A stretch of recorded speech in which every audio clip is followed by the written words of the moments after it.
Welcome to the Flori-Bama post-game review. What a great game in Atlanta that was. I guess let's start with the first quarter. Florida defense right off the bat gives Bama a freebie. The very first drive had a chance to get the defense off the field, and what do you know, we get a stupid penalty. It's a repeat of last week, picking up right where we left off. Huge surprise there. Then very next drive, Trey Dean makes the play of the game, so to speak. Gets a rip for an interception and gets blindsided by Mechie, who knew Mechie could play defense as well. It was a great hit. Trey Dean didn't see it coming. Fumbles the ball, coughs it up. That's just the way the ball bounces for Florida this year. Bad luck. Had a chance to make something happen. Of course, it doesn't.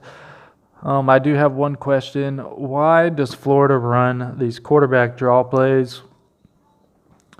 The first time we ran it, it stalled our drive out. Only got a couple yards. Wasn't enough for a first down. We have to punt.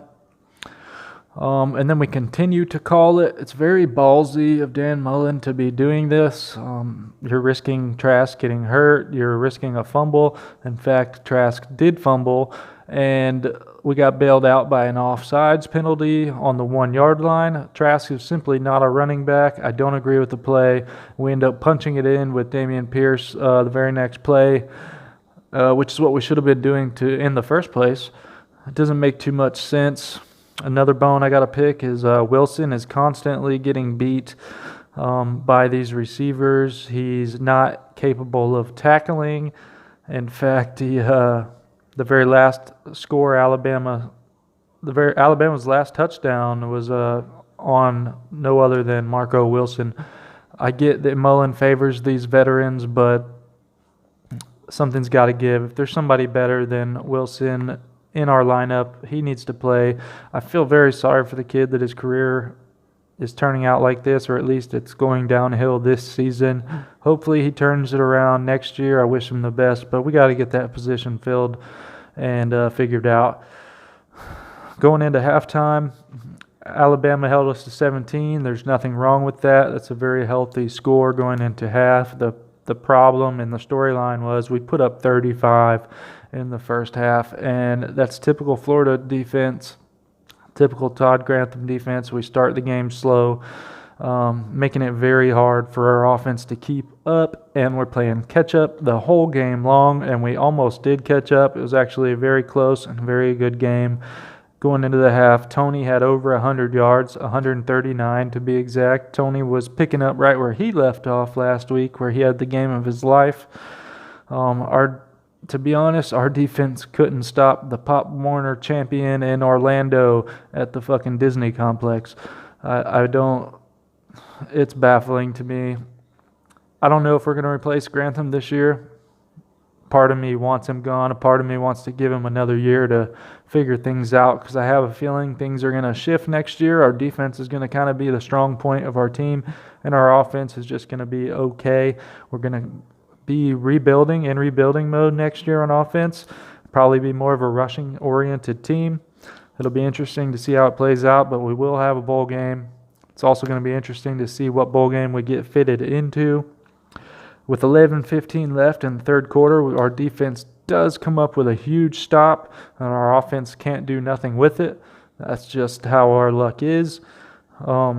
Our team is struggling with ball security once again in this game. We've got a couple fumbles. Malik Davis fumbled. Trask fumbled. Number 15, Jacob Copeland dropped a couple balls.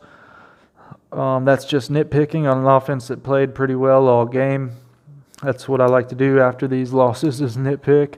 But it's not nitpicking when you're talking about the defense. This has been game in, game out, a problem. Poor clock management? Question mark.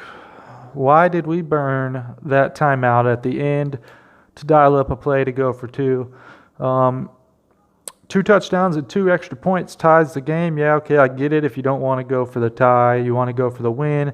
It almost played out for us, but you needed that second timeout to give us the ball with a little bit of time left to work with. We had no timeouts, So why burn that timeout after we score? I don't know. I would have kept that in my pocket. And then you play defense. You have 2 timeouts. So we get the ball with a minute left instead of 16 seconds. Let me know what you guys think. Am I the only one who's not seeing this properly? I don't understand why we burned that timeout. Just call up a play if you're going to go for 2. Don't waste a crucial timeout at that point in the game. But overall, a very good effort by this defense the second half. Like I said, a slow start and a great second half performance by this defense. Najee Harris just happened to ball out on us. He carried the ball 31 times for 178 yards and 2 touchdowns. We kind of held, Devontae Smith also had a typical game of his, 15 catches for 184. It was somewhat quiet. He had a couple big plays, but other than that, it was kind of a quiet 184. Mac Jones, typical game. I think he sealed up the Heisman. Look for Trask to finish second or third. Trask went 26 of 40 for 408 yards and 3 TDs, no interceptions. He also rushed for a touchdown. Rushing the ball, we didn't do a whole lot. Total, it looks like we rushed for maybe 45 yards. That's just a rough estimate. Tony had another great game, 8 catches, 153 yards, and a touchdown. Pitts, typical Pitts, 7 catches, 129 yards. Yeah, I mean, it was a very exciting game. I'm really glad Florida hung in there, and we could have just as easily given up after Alabama went 2 scores up on us. It was a great fight in these Florida Gators. We haven't given up, and I'm looking forward to see what we do in the bowl game and who we get matched up against, whether that be Miami, probably not Cincinnati anymore. It'll be interesting, but I will keep you updated. Subscribe to the channel down below, and go Gators.